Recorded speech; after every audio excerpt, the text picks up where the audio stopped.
Assalamualaikum warahmatullahi wabarakatuh. Salam sejahtera untuk kita semua. Video kali ini adalah video lanjutan ya dari sebuah kegiatan sosialisasi peraturan daerah DKI Jakarta yang sekarang memang istilah sosialisasi ini berubah ya. Nah, tetapi tetap bahwa kita sedang melakukan diskusi ya atau sosialisasi memang terkait peraturan daerah, dan itu hal yang penting karena bagian dari pengawasan DPRD DKI Jakarta. Nah, kali ini adalah sesi tanya jawabnya. Gimana keseruannya? Itu terus dalam video ini. Tapi sebelumnya jangan lupa untuk di like, share, comment, and subscribe. Bagi yang belum subscribe, segera subscribe untuk terus terupdate dengan video pendidikan anak dan kulineran. Kadang kalau lagi ada kegiatan suka bingung, jadi kan kita buka ya Bu ya. Jadi ada sesi konsultasi saat kegiatan. Tapi ada beberapa pertanyaan itu dari bapak-bapak Bu, jadi kalangan bapak-bapak, jadi dia tuh kena KDRT oleh istrinya sendiri malah Bu. Jadi saya bingung Bu, saya cuma bilang Bapak maaf, ini yang baru dilindungi cuma anak dan perempuan Pak. Cemen. Jadi, terus yang kedua itu ini Ibu, apakah termasuk dari kekerasan finansial jika di dalam rumah tangga baik bapak atau ibu atau anak itu dia menjalani kegiatan pinjol atau jual Bu. Jadi di sini termasuk kekerasan finansial atau tidak? Terima kasih Ibu. Sebelumnya saya terima kasih sekali Pak Rio dan Bapak Sekel bahwa kami diajak diskusi seperti ini dalam acara perempuan dan anak. Seperti yang tadi Bapak Sekel bilang bahwa anak itu terlahir dari kertas putih yang kosong ya Pak.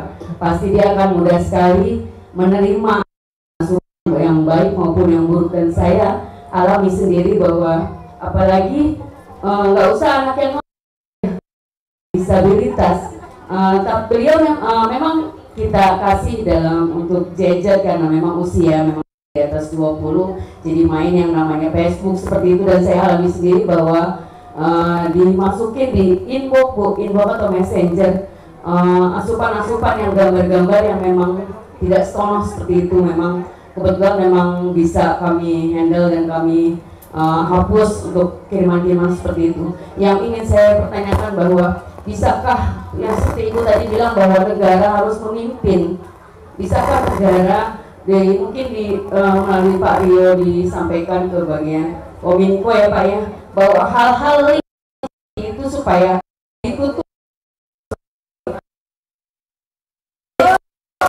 sangat mengganggu kami sekali bahwa untuk anak-anak kami Pak ya. Kekerasan memang KDRT itu nggak cuma perempuan yang ngalamin, tapi banyak juga laki-laki yang mengalami. Cuma tadi kalau laki-laki yang mengalami kan jatuhnya akhirnya harus kalau mau ngelapor ya termasuk KDRT gitu bisa, tapi ini problemnya mungkin dia berkonsultasi tuh bingung pingin ngapain ya. Apa yang bisa dilakukan, dia ingin mempertahankan rumah tangga tapi dia udah nggak tahan mendapat kekerasan kan gitu. Menurut saya yang pertama, orang yang melakukan hal kekerasan itu pasti dia punya masalah psikologi, dia dia memiliki gangguan kesehatan mental. Kalau dia tidak memiliki itu, pasti dia nggak akan ngelakuin itu. Nah, yang pertama bisa trauma masa lalu waktu dibesarkan dengan kekerasan. Jadi ketika dia dulu kecilnya ngalamin itu, ketika besar dia juga ngelakuin gitu untuk hal. Jadi misalnya dia dulu kalau salah dipukul, kalau salah dimaki, dicaci, maka ketika dia punya pasangan dia ngelakuin hal yang sama karena dia dulu ngalamin. Nah, kan ada luka batin. Nah, mungkin Ibu bisa melakukannya adalah menyembuhkan luka batin si pasangan. Karena orang itu biasanya nggak punya orang yang nggak sehat mental tuh nggak mungkin dia mau kan diajak atau dia ngelapor, kenapa ya saya ngelakuin ini, kan enggak. Jadi korbannya gitu. Nah, maka oleh karena itu penting sebenarnya menyadarkan dia soal kesehatan mental untuk dia dibantu sembuh. Mungkin itu ya. Jadi dia akan bisa mempertahankan rumah tangganya dan juga keluarga, anak-anaknya tidak akan seperti dia kelak ketika dewasa. Jadi kita harus putus nih mata rantainya. Nah, untuk mutus, memang ini orang harus disehatin dulu. Yang kedua adalah mungkin kan tadi kebahagiaan itu bisa saja kehidupan setelah pernikahan tidak seperti ekspektasinya dia. Misalnya gini, bapaknya sebenarnya ngebantuin nggak sih? Misalnya ketika yang namanya hidup bersama adalah saling membantu kan, gitu. Yang saya ingat gitu misalnya dengan pasangan saya, ya suami saya itu ketika saya dulu melahirkan gitu dia kemudian semua pekerjaan rumah gitu, karena kami baru menikah gitu otomatis kan banyak hal yang tidak masih banyak terbatas secara ekonomi, maka dia bantuin banget gitu. Jadi kalau malam anak saya bangun, maka dialah yang akan bertanggung jawab dari susu perah yang saya udah siapkan. Nanti diangetin dia, kemudian dia yang ngurusin sampai ganti. Jadi dia menggantikan dengan begitu, saya kan berkurang rasa stresnya. Karena orang yang stres itu bisa jadi, maka si ayah mungkin kan dia konsultasi ya. Mungkin perlu ditanya, ada apa sebenarnya? Bapak sudah ngelakuin apa gitu ya. Terus dalam mengasuh anak dari pertama kali pernikahan sebenarnya apa yang dilakukan, karena orang yang stres, tertekan, nggak bahagia biasanya dia akan ngelakuin kekerasan itu gitu. Mungkin bisa ya dibantu dengan cara pendekatan kepada si pasangannya tadi, karena banyak kok laki-laki juga ngalami kekerasan dari pasangannya. Udah tukang disuruh-suruh bisa jadi dia nurut gitu, udah disuruh-suruh terus kalau salah dia omelin. Dan dia bisa mau ngomelin pasangannya di depan orang lain, kan pasangannya terluka. Nah, itu juga kekerasan verbal. Nggak harus dipukul Bu, tapi itu verbal juga. Ya misalnya gini, membandingkan, itu juga Ibu. Jadi Ibu gini, lihat IG Ibu ya. Nih dong, kayak teman mama nih, suaminya ngajak jalan-jalan tuh ngebandingin kan namanya. Tapi kan ngomongnya nggak begitu kalau untuk jalan-jalan. Apakah kita punya uang lebih? Kalau lebih ya sekali-sekali yuk kita pergi. Nah mungkin itu bisa, tapi kalau ngebandingin kita pasti sakit. Kita aja nggak mau dibandingin, anak kita juga. Kamu tuh nggak kayak kakakmu, atau nggak kayak adikmu, atau nggak kayak anak tetangga, itu sakit itu. Gitu. Nah itu yang tidak diperkenankan. Jadi bisa jadi itu dua pihak. Mungkin ini udah tertekannya lama si istri, kemudian ngelakuin itu. Nah lalu yang kedua tadi, kekerasan finansial. Kekerasan finansial itu bisa kalau lagi pacaran ya Bapak Ibu misalnya. Banyak tuh perempuan ngalamin juga kekerasan finansial. Misalnya gini, kalau pergi cowoknya tuh nggak mau bayarin, yang bayarin makan tuh kita, itu kekerasan finansial loh. Pribadi. Karena kan harusnya bareng, iya kan? Harusnya tuh misalnya nonton, kamu ya udah kamu bayar tiket nonton, saya bayar makan, itu kan sama-sama. Tapi kalau semua atau si cewek semuanya maunya dibayarin, lalu sering minta ini minta itu gitu, atau maksa jemput dia dimanapun. Emang kita supir, kita kan kita pacaran bukan jadi supirnya dia. Bisa jadi kekerasan dari pacaran aja terjadi. Nah kalau keluarga gimana? Ada Ibu. Jadi ada suami dia PNS, TKD-nya gede, istrinya juga PNS tapi di pemerintah pusat, Kementerian Kesehatan. Lalu si istri ini ya sebenarnya secara penghasilan dia dengan suaminya itu sebenarnya hampir setara, bahkan dia lebih rendah. Tapi suaminya tidak pernah ngasih uang jajan, bayarin uang sekolah, dia itu sibuk apa? Kredit rumah, kredit mobil, semua atas nama dia. Lalu uang saya udah habis untuk bayar kredit, tapi kan itu nama dia. Gitu Bu, itu kekerasan finansial Bu. Jadi kita nggak bisa begitu dalam pernikahan. Ada juga tuh ya kasus, karena saya sering jadi itu ibu-ibu yang tahu punya nomor telepon saya terus curhat gitu. Ya, saya karena dia tak minta bantuan, saya pikir kondisinya sedang tidak baik-baik, saya pasti akan kontak dia gitu. Nah ada nih gini, dia dari nikah, padahal suaminya satpam, dia PNS. Terus suaminya itu ngomong gini, kamu itu makin hari makin jelek kayak monyet gitu. Hah? Saya kan kaget ya. Terus padahal ya dia tuh nggak pernah loh ngasih uang apa semua, sampai mertuanya, maksudnya ibunya si suami pun dia kasih. Aku bilang kamu itu gitu ya Bu, ibu itu berharga, sangat berharga. Ibu ibu harus tegas, dan bahkan ya kalau saya udah kesel banget gitu, saya bilang tinggalin aja laki-laki kayak gitu. Karena saya emosi juga gitu kan, terpengaruh dong gitu ya.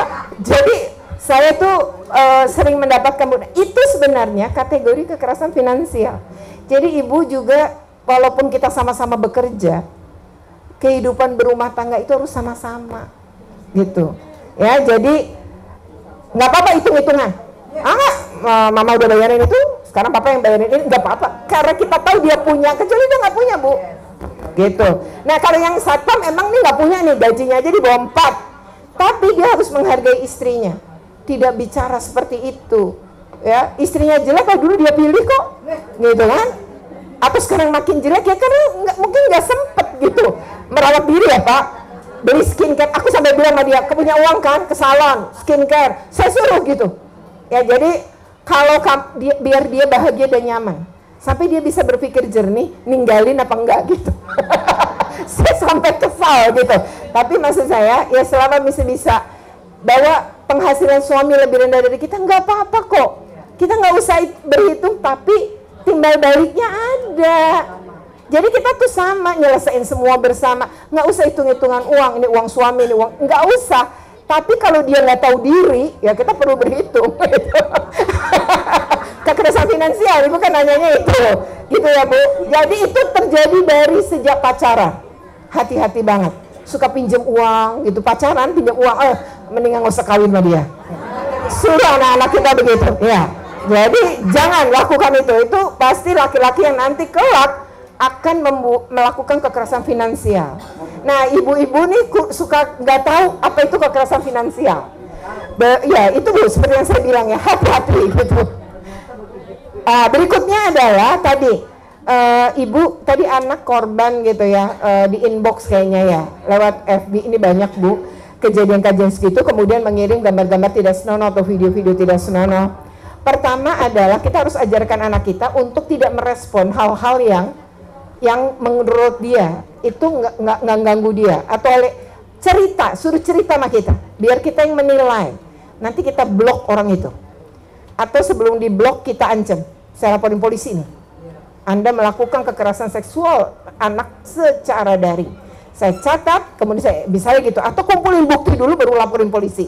Sebaiknya laporin polisi agar tidak ada korban lagi, anak-anak lain, bukan cuma anak kita. Sebaiknya laporin, karena polisi itu punya laporan daring bu. Jadi kirim aja nomor itu, di screenshot, kemudian masukin ke pelaporan. Negara kita tuh punya beberapa pelaporan. Termasuk itu ya, Wapresnya juga buka pelaporan. Mungkin bisa dicoba. Nggak tahu dilakuin apa enggak. Berikutnya adalah pornografi itu banyak bu. Gini, saya karena pernah di KPAI itu, saya suka rapat sama Kementerian Kemeninfo ini.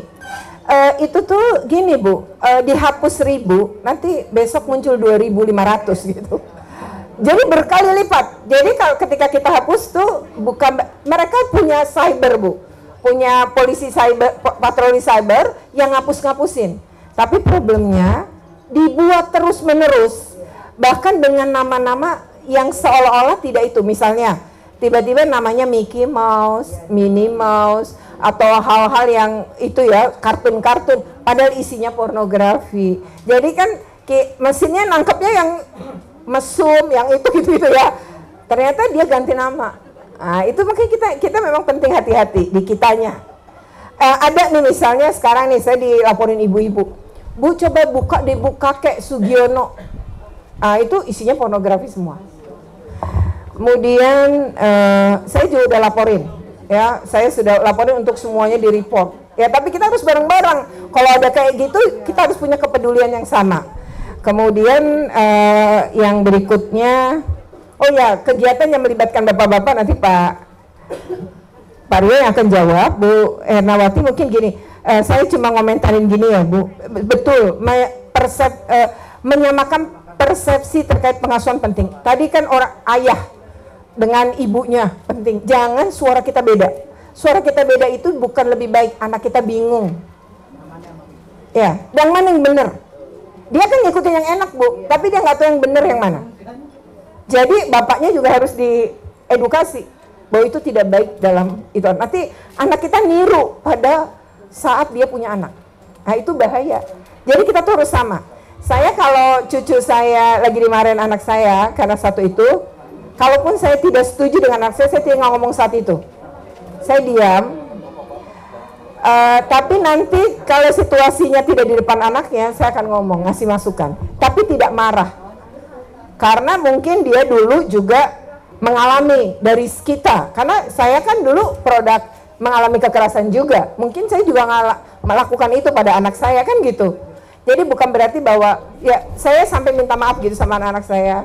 Ketika nikah maafin mama ya. Barangkali selama kakak sama mama tuh ada yang menyakitkan, mama nggak menyadari gitu.